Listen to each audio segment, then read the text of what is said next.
Muslimin muslimat yang dikasihi sekalian, kita belum tengok lagi buku tu ya. Ustazah bagi mukadimah dulu meraihkan ya yang datang ni ramai yang 40 tahun ke atas.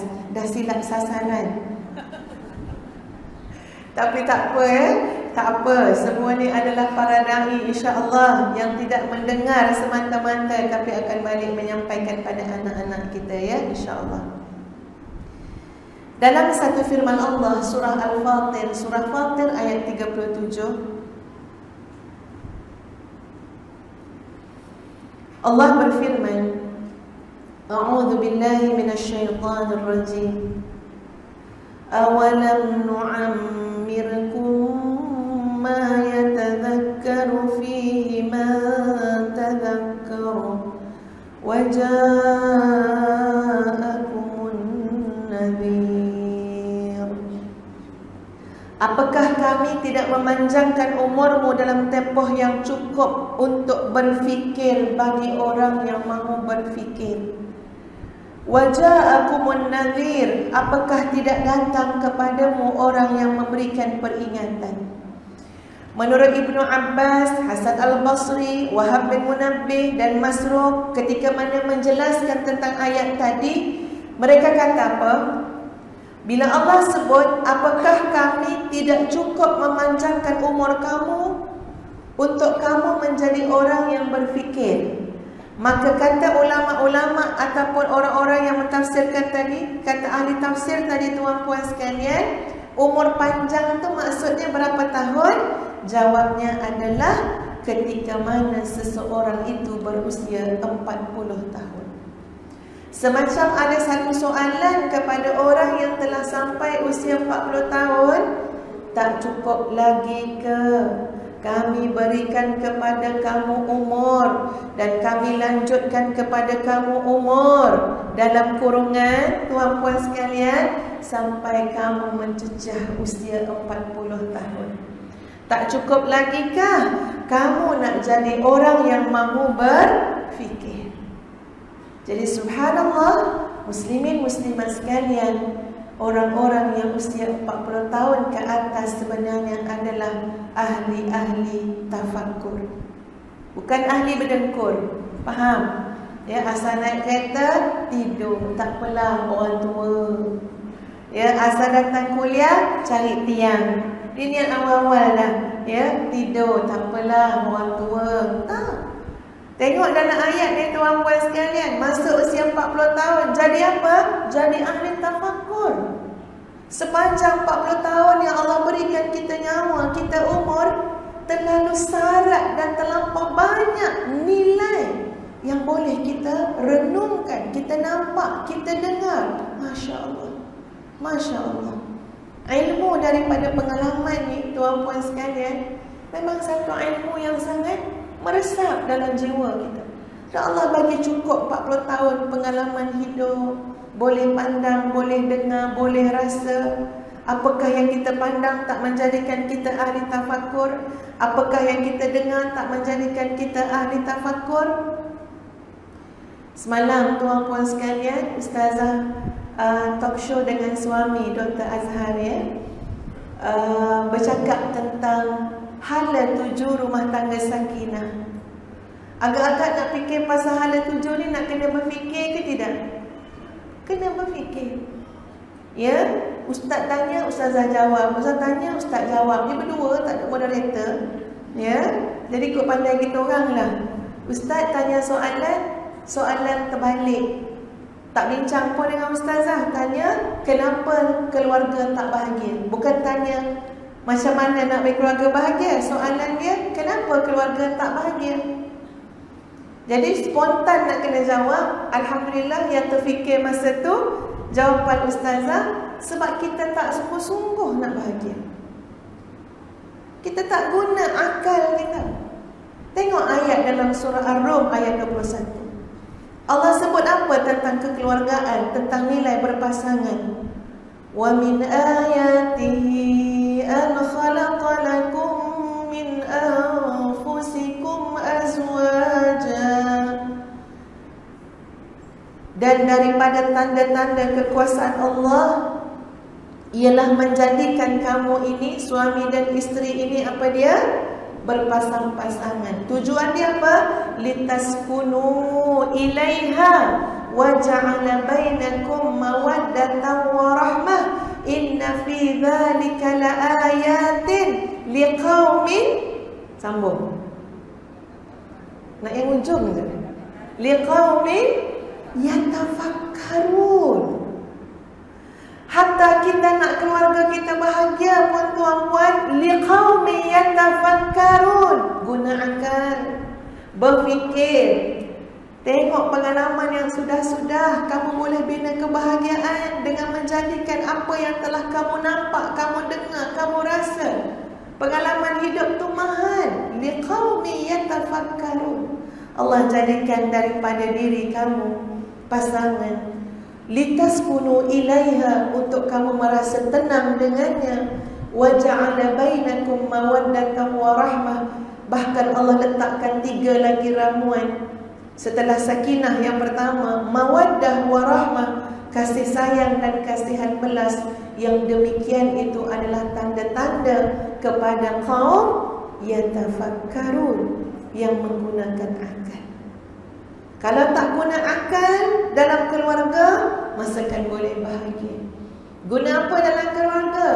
Guna nafsu. Habislah. Tuan-puan sekalian, ketika mana kita menggunakan akal, kita cari ilmu, mari kita tengok pada perkataan litaskunu ilaiha.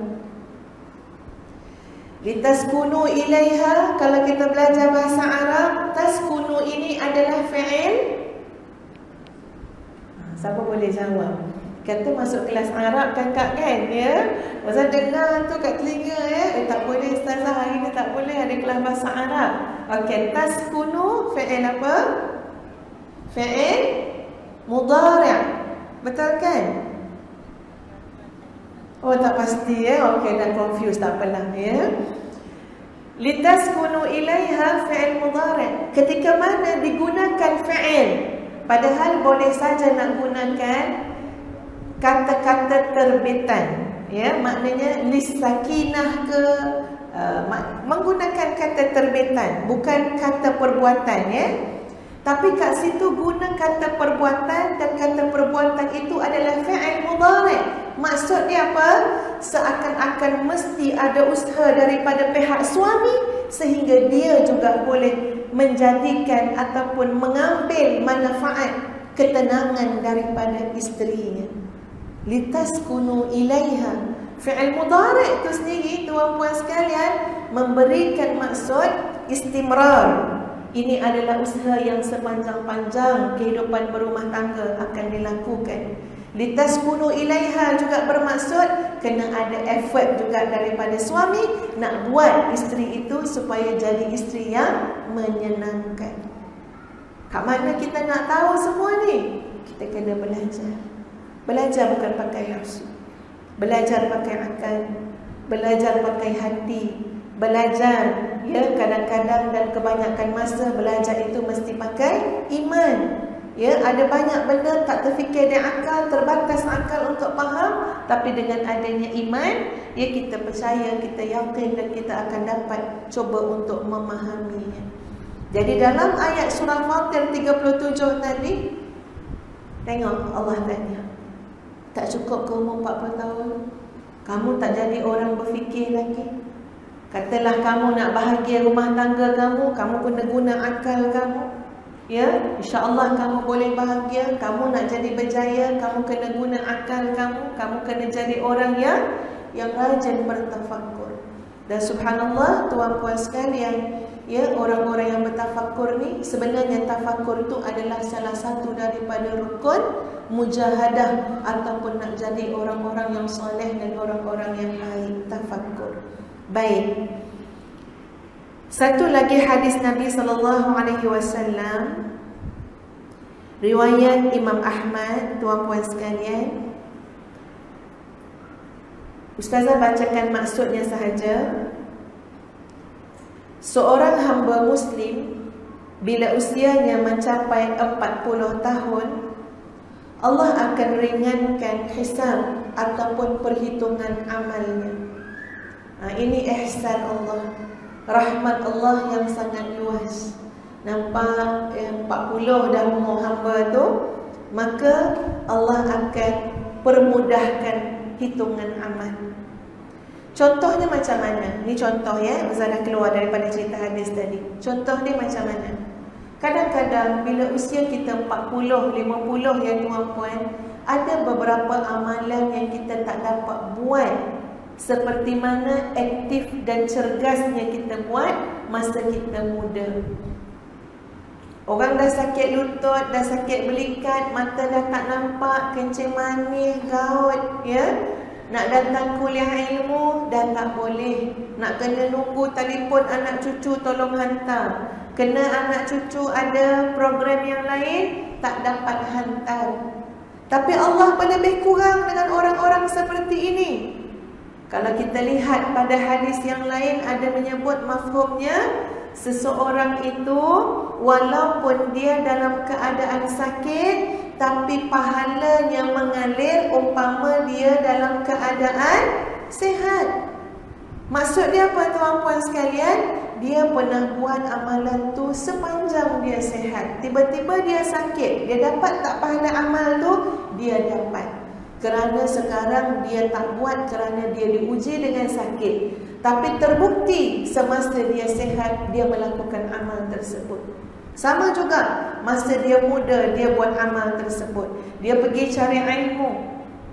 Dialah jadi penggerak masjid surau untuk mengimarahkan masjid surau dengan kuliah ilmu. Sampai usia dia 40-50 tahun, tuan-puan sekalian, dia tak mampu melakukannya lagi kerana banyak faktor dan kekangan. Bagaimana hisab ke atasnya?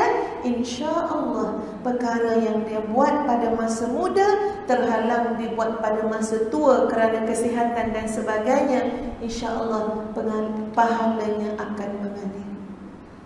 Sebab tu jangan salah faham. Jadi AJK masjid bila dah tua, ya, nak tolong program-program kemasyarakatan dah jadi macam program orang tua-tua.